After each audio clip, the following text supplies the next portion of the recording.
ओम शांति। 17 मई 2021 के बाबा के मधुर महावाक्य हैं। मीठे बच्चे, बाबा आए हैं आप बच्चों को अपने समान महिमा लायक बनाने। बाप की जो महिमा है अभी तुम धारण करते हो। आज का प्रश्न है, भक्ति मार्ग में परमात्मा माशूक को पूरा ना जानते हुए भी कौन से शब्द बहुत प्यार से बोलते और याद करते हैं? कौन से शब्द है? उत्तर है, बहुत प्यार से कहते और याद करते हैं, हे माशूक, तुम जब आओगे तो हम सिर्फ आपको ही याद करेंगे और सबसे बुद्धि योग तोड़ आपके साथ जोड़ेंगे। अब आप कहते हैं, बच्चे मैं आया हुआ हूँ तो देही अभिमानी बनो। तुम्हारा पहला फर्ज है प्यार से बाप को याद करना। ओम शांति। मीठे मीठे जीव की आत्माओं को परमपिता परमात्मा जिसने अब शरीर का लोन लिया है, वह बैठ समझाते हैं कि मैं साधारण बूढ़े तन में आता हूँ, आकर तुम बच्चों को पढ़ाता हूँ। ब्रह्मा मुख वंशावली ब्राह्मण बच्चों को ही समझाएंगे, जरूर मुख द्वारा ही समझाएंगे ना। कहते हैं, बच्चे तुम भक्ति मार्ग में बुलाते आए हो। हे पतित पावन, भारत खास और दुनिया में आम सब बुलाते हैं। भारत ही पावन था, बाकी सब शांति धाम में थे। बच्चों को यह स्मृति रखना चाहिए कि सत्युग त्रेता किसको कहा जाता है, द्वापर कलयुग किसको कहा जाता है, उनमें कौन कौन राज्य करते थे। तुम्हारी बुद्धि में पूरी नॉलेज है। जैसे बाप को रचना के आदि मध्य अंत का ज्ञान है, वैसे तुम्हारी बुद्धि में भी बाप जो ज्ञान देते हैं वह बच्चों में भी जरूर होना चाहिए ना। बाप आकर बच्चों को आप समान बनाते हैं। जितना बाप की महिमा उतनी ही बच्चों की महिमा होनी चाहिए। बाप ने बच्चों को जास्ती महिमावान बनाया है। हमेशा समझो कि शिव बाबा इन द्वारा हमको सिखाते हैं। आत्मा ही एक दो से बात करती है, परंतु देह अभिमानी होने के कारण समझते फलाना पढ़ाता है। वास्तव में करती तो सब कुछ आत्मा ही है। आत्मा ही पार्ट बजाती है। देही अभिमानी बनना है, घड़ी घड़ी अपने को आत्मा समझना है। जब तक अपने को आत्मा नहीं समझेंगे तो बाप को भी याद नहीं कर सकेंगे। भूल जाते हैं।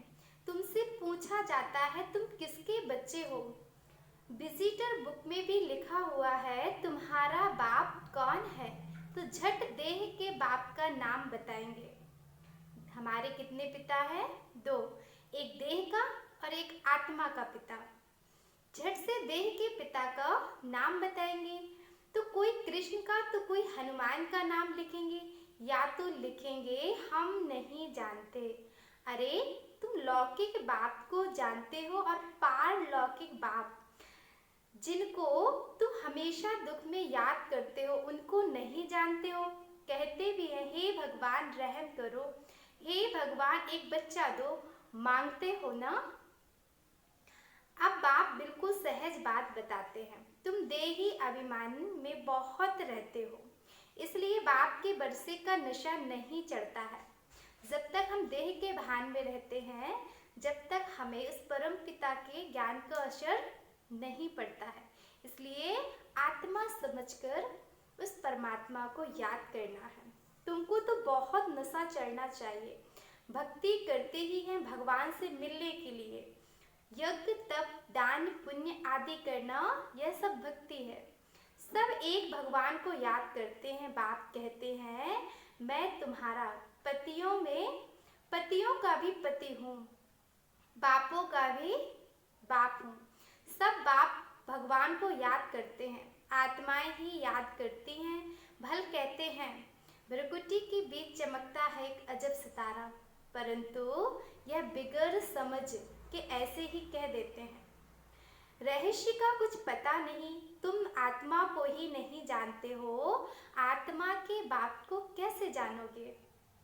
दीदार तो होता है ना भक्ति वाला, भक्ति मार्ग में पूजा के लिए बड़े बड़े लिंग रख देते हैं, क्योंकि अगर बिंदी का रूप दिखाएं तो कोई समझ ना सके। यह है महीन बात। परमात्मा जिसको अखंड ज्योति स्वरूप कहते हैं, मनुष्य कहते हैं, उनका बहुत बड़ा रूप है। ब्रह्म समाजी मठ वाले ज्योति को परमात्मा कहते हैं।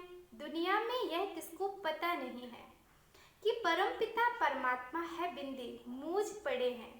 बच्चे भी कहते हैं बाबा किसको याद करें, तुमने तो सुना था वह बड़ा लिंग है, उनको याद किया जाता है, अब बिंदी को कैसे याद करें।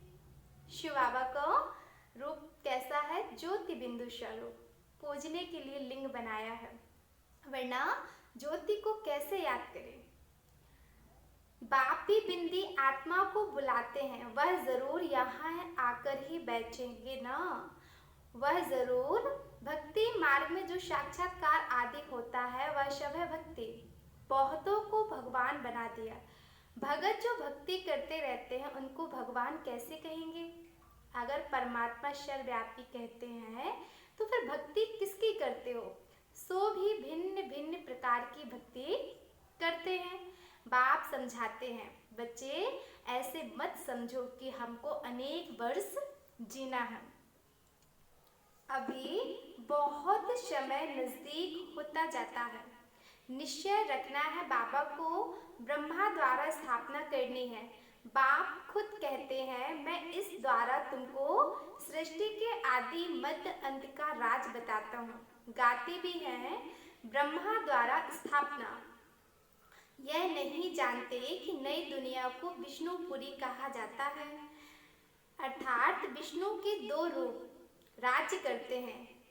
किसको पता नहीं कि विष्णु कौन है, तुम जानते ही हो, यह ब्रह्मा सरस्वती ही फिर विष्णु के दो रूप लक्ष्मी नारायण बन पालन करते हैं। ब्रह्मा द्वारा स्थापना विष्णुपुरी अर्थात स्वर्ग की फिर पालना करेंगे।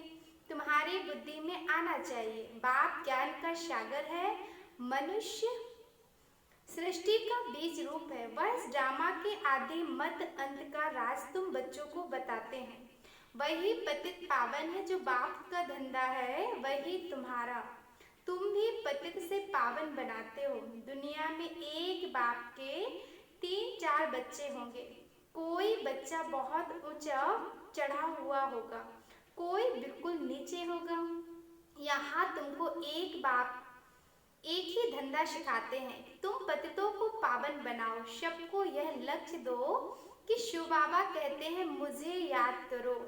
गीता में कृष्ण भगवानुवाच उल्टा लिख दिया है, तुमको समझाना है भगवान तो निराकार पुनर्जन्म रहित है। बस यही भूल है। अभी तुम बच्चे जानते हो कृष्णपुरी के मालिक बन रहे हो। कोई राजधानी में आते हैं तो कोई प्रजा बनते हैं।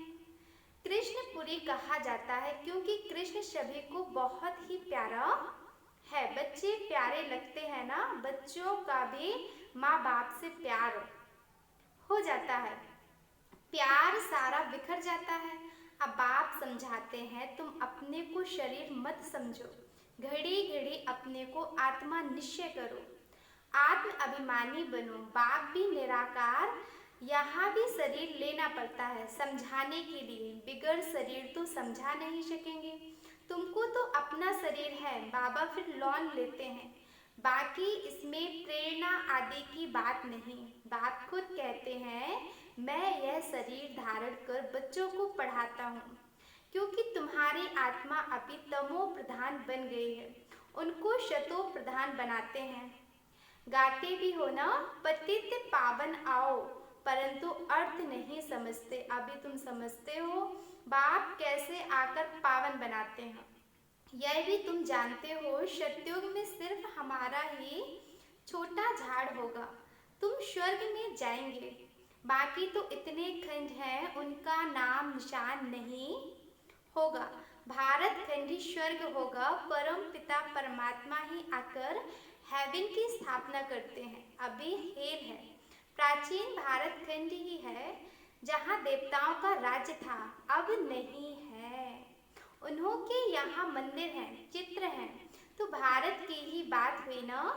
भगवान हम बच्चों को इस राजयोग के माध्यम से सतयुग में ले जाते हैं, श्री कृष्ण का साथी बनाते हैं। इसलिए रोज प्रतिदिन परमात्मा को याद करें। यह कोई भी भारतवासी की बुद्धि में नहीं आता कि भारत स्वर्ग था। यह लक्ष्मी नारायण मालिक थे और कोई खंड नहीं था। अब तो अनेक धर्म आ गए हैं। भारतवासी धर्म भ्रष्ट कर्म भ्रष्ट बन गए हैं। कृष्ण को श्याम सुंदर कह देते हैं परंतु अर्थ नहीं समझते हैं। बरोबर यह शावरा था ना। कहते हैं कृष्ण को सर्प ने डसा तो शावरा हो गया। अब वह तो कलयुग का प्रिंस था, कैसे काला हो गया। अभी तुम यह बातें समझते हो। कृष्ण के माँ बाप भी अभी पढ़ रहे हैं। माँ बाप से उत्तम श्री कृष्ण गाया हुआ है। माँ बाप का कोई नाम नहीं। नहीं तो जिस माँ बाप से ऐसा बच्चा पैदा हुआ वह माँ बाप भी प्यारे होने चाहिए ना, परंतु नहीं। महिमा सारी राधे कृष्ण की ही है, माँ बाप की कुछ है नहीं। तुम्हारी बुद्धि में ज्ञान है दिन, भक्ति है रात। अंधियारी रात में ठोकरें खाते रहते हैं। अभी तुम बच्चों को समझाया जाता है घर में रहो, यह सर्विस भी करते रहो, कोई को भी समझाओ। तुम आधा कल के आशिक हो, एक माशूक के। भक्ति मार्ग में सभी उनको याद करते हैं तो आशिक ठहरे ना, परंतु माशूक को पूरा जानते नहीं। याद बहुत करते हैं। हे माशूक, जब आएंगे तो हम सिर्फ आपको ही याद करेंगे और सबसे बुद्धि योग तोड़ आपके साथ बुद्धि योग जोड़ेंगे। ऐसे तो गाते थे ना, परंतु बाप से हमको क्या वर्षा मिला यह किसको भी पता नहीं। अब बाप समझाते हैं तुम देही अभिमानी बनो, बाप को याद करो, तुम बच्चों का पहला फर्ज है। बच्चा हमेशा बाप को, बच्ची माँ को याद करती है। हम जिन्स है ना। बच्चा समझता है हम बाप का वारिस बनेंगे। बच्ची थोड़ी ही कहेगी, वह तो समझती है हमको पियर घर से ससुर घर जाना है। अब तुम्हारा निराकार और साकार पियर घर है। बुलाते भी हैं, हे परम पिता परमात्मा, हम पर रहम करो, दुख हरो, सुख दो, हमें लिबरेट करो, हमारा गाइड बनो। परंतु अर्थ बड़े बड़े विद्वान आचार्य भी नहीं जानते। बाप तो सर्व का लिबरेटर है, वही सबका कल्याणकारी है। बाकी वह अपना ही कल्याण नहीं कर सकते तो औरों का कल्याण क्या करेंगे। यहाँ बाप कहते हैं मैं गुप्त आता हूँ। खुदा दोस्त की कहानी सुनी है ना। अब यह पुल है कलयुग और सतयुग के बीच का, उस पार जाना है। अब खुदा तो बाप है, दोस्त भी है, माता पिता शिक्षक का पार्ट भी बजाते हैं।